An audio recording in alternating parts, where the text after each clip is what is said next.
Happy father's day ভাবি। খুব ভালো থেকো, সুস্থ থেকো এই কামনাই করি। আর এইভাবেই আমাদের সাথে হাসিখুশিভাবে সারা জীবনটা কাটিয়ে দিও। জানো তো আজ আমি যেই মানুষটাকে নিয়ে কথা বলবো সেই মানুষটা হচ্ছে আমার কাছে খুব স্পেশাল। কারণ সে কিন্তু আজ পর্যন্ত নিজে ছেঁড়া জুতো জামা পরলেও আমাদেরকে আজ পর্যন্ত ছেঁড়া জুতো জামা কোনোদিনও পরতে দেয়নি। আমি আর আমার দিদি ২ বোন। ছোট থেকে না চাইতে অনেক কিছু পেয়েছি। আর এখনো বেশিরভাগ সময় চাইতে হয় না, না চাইতেই হাতের গোড়ায় হাজির করে দেয়। যদি মনে মনে আজ বলি এটা খেতে ইচ্ছা করছে, হুট করে বাপি ঠিক রাত্রির বেলা নিয়ে চলে আসে। ছোট থেকেই আমাদের দু বোনের অভ্যাস, বাপি আসার পরে ছুটতে গিয়ে ব্যাগটা নিয়ে আর ব্যাগের ভেতর কি আছে সেটা দেখার। এমন কোনোদিনও হয়নি জানো তো যে আমার বাপি কাজ থেকে এসেছে কিন্তু আমাদের জন্য কিছু আনেনি। আগেও এনেছে, যেহেতু দিদির এখন বিয়ে হয়ে গেছে, এখন আমি বাড়িতে একাই থাকি। এখনো প্রত্যেকদিন কাজ থেকে ফেরার সময় ঠিক তার মনে থাকে যে বাড়িতে একজন আছে। প্রত্যেকদিন খাবার আনে।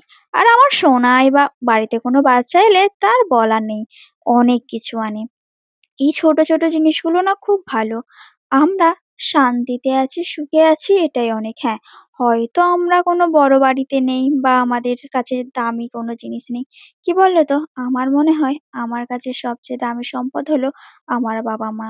এই যে আমার বাবা-মা ভালো আছে, সুস্থ আছে আর তাদের আশীর্বাদে আমি দিন কাটাচ্ছি এটাই আমার কাছে অনেক। আমার আর কিছু চাই না। এইভাবেই আমি সারা জীবনটা কাটিয়ে দিতে চাই।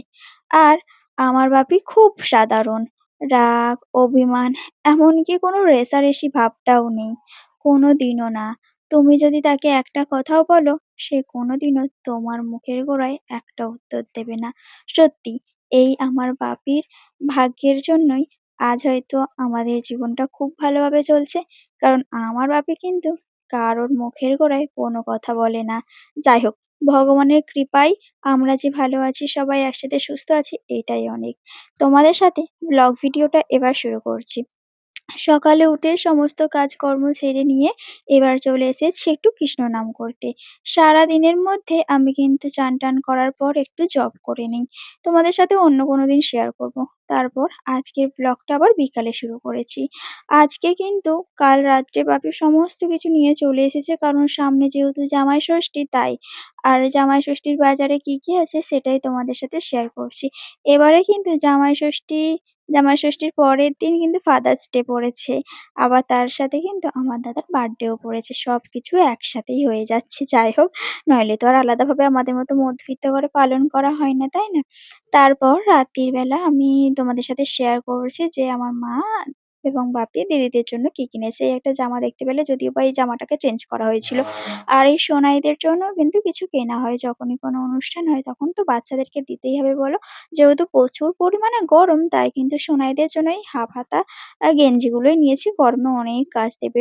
আর আমার দিদির জন্য একটা মানে চুড়িদারের সেট নিয়েছি, তোমরা দেখেইছো আগের ভিডিওতে, এটাই ওকে দিয়ে দিচ্ছি এবারে। আর হচ্ছে যে ও একটা বিছানার চাদর পছন্দ করেছিল, ওটাই ওকে গিফট করছি। আর এরকম সেম একটা বিছানার চাদর আমার বড়দি ভাইকেও গিফট করেছি। আর এই দেখো আমার বাপি কিন্তু রাত্রে আজকে চলে এসেছে। আসার পর নিয়ে চলে এসেছে হচ্ছে হচ্ছে দই, দুধ আর তার সাথে ছিল দই লস্যি। আর দেখো আমি কোথায় রাখবো খুঁজে পাচ্ছিলাম, যা হোক করে রেখে দিয়ে বোতলটা বার করে দিয়েছি। আর কি, কি রাত্রে এনেছে আবার তোমাদের সাথে শেয়ার করছি। এই দেখো এদিকে কিন্তু বেগুন সমস্ত বাজার করে এনেছে, তার সাথে শ্যাম্পু, যেহেতু শ্যাম্পু ছিল না, কোনো কিছু বলতে হয় না জানো তো, যেটা ফুরিয়ে যায় ঠিক মনে করে দেখে নিয়ে চলে আসে। আর এনেছিল কুরকুরে আর এই দেখো বিস্কুটও এনেছে। তার সাথে আমার ফেভারিট ঝুড়ি ভাজা, জানো তো এই ঝুড়ি ভাজাটা খেতে আমি প্রচন্ড পরিমাণে পছন্দ করি। সবচেয়ে স্লিপ মানে একটু বেশ রোগা, রোগা ঝুরি ভাজাগুলো খেতে আমার বেশি ভালো লাগে। বাংলা কথায় বেশি মোটা ভালো লাগে না। যাই হোক, এদিকে আমার ভাবি কিন্তু ঝুরি ভাজাগুলো ঢেলে দিচ্ছে আর আমি একটু তোমাদের সাথে শেয়ার করলাম। Bye, bye everyone, tata.